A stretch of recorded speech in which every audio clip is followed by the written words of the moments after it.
Em nome do Pai, do Filho e do Espírito Santo. Amém. Olá, meu irmão, minha irmã, eu sou o Padre Jefferson. Uma alegria muito grande poder refletir com você o Evangelho deste sábado, dia 2 de setembro. Nós estamos na 21ª semana do Tempo Comum. O Evangelho de hoje é de São Mateus, capítulo 25, versículos de 14 a 30. Será também como um homem que, tendo de viajar, reuniu seus servos e lhes confiou seus bens. A um deu 5 talentos, a outro 2, e a outro 1, segundo a capacidade de cada um. Depois partiu. Logo em seguida, o que recebeu 5 talentos negociou com eles, fê-los produzir e ganhou outros 5. Do mesmo modo, o que recebeu 2 ganhou outros 2, mas o que recebeu apenas 1 foi cavar a terra e escondeu o dinheiro de seu senhor. Palavra da salvação. Glória a vós, Senhor. Meus queridos, a parábola faz referência ao mundo da economia como uma forma de explicar o mistério do reinado de Deus. Elementos como vigilância, responsabilidade, prestação de contas, prêmio e castigo indicam a transcendência do tema e a projeção para o final dos tempos. A responsabilidade é proporcional ao número de talentos recebidos. Todos os dons que recebemos de Deus são para ser reproduzidos, e multiplicados. Enterrar os dons não é proveitoso para ninguém. É, antes, sinal de que o medo paralisa as melhores intenções e propósitos da vida.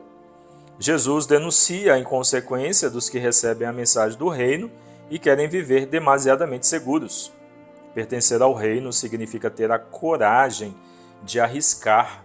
Nós não podemos viver uma vida cômoda, não podemos viver na preguiça.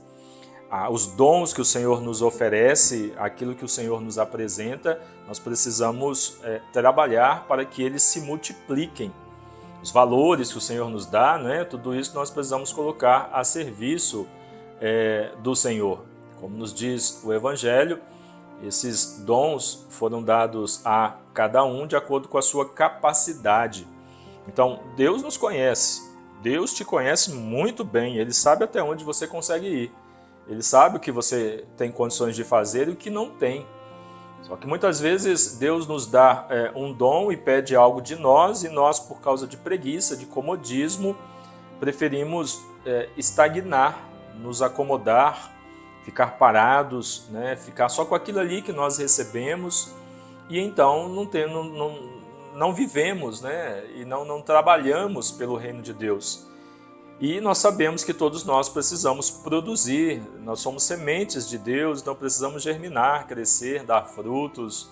Nós precisamos agir de tal maneira que aquilo que Deus fez por nós realmente cresça e produzamos realmente frutos e ajudemos a outros.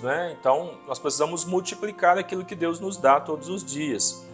E Deus nos dá de acordo com a nossa capacidade. Por isso também nós não podemos reclamar jamais do que temos, de como estamos vivendo, do que alcançamos, do que Deus nos concedeu, jamais, porque Deus nos conhece. Ele sabe o que cada um de nós pode fazer com aquilo que Ele nos deu. Então, diante daquilo que recebemos do Senhor, diante do que recebermos do Senhor, que jamais nós vivamos no comodismo, que jamais estejamos estagnados, mas que todos os dias haja um esforço, uma batalha, uma luta nossa por fazer com que as coisas de Deus sejam conhecidas, que outros se convertam, que almas alcancem o céu, que as pessoas conheçam a Deus e vivam as coisas de Deus, que todos os dias nós nos esforcemos por isso, porque nós precisamos imensamente de Deus. Então que tenhamos sede dele, que possamos todos os dias incansavelmente lutar e batalhar por ele e pelas coisas dele. Não por interesse, como muitas vezes estabelecemos a relação com Deus, mas por amor a Deus. Quando nós amamos uma pessoa, nós queremos estar junto com ela e fazer o melhor para ela, e produzir e fazer com que a nossa vida seja útil para aquela pessoa, não é assim? e vice-versa. Então, se nós amamos a Deus, precisamos fazer nesse sentido muito mais. Que a nossa vida então seja produtiva, que nós nos esforcemos por multiplicar tudo aquilo que Deus nos dá, sempre para Ele, né? Porque tudo é para Ele, por Ele, com Ele. O Senhor precisa estar na nossa vida, no princípio, no meio e no fim de tudo.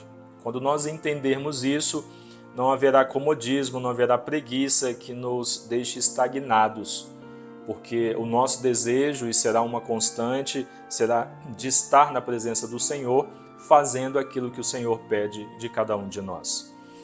Que o Espírito Santo de Deus nos ilumine de tal maneira que, entendendo esta mensagem, nós possamos então colocá-la em prática. Amém?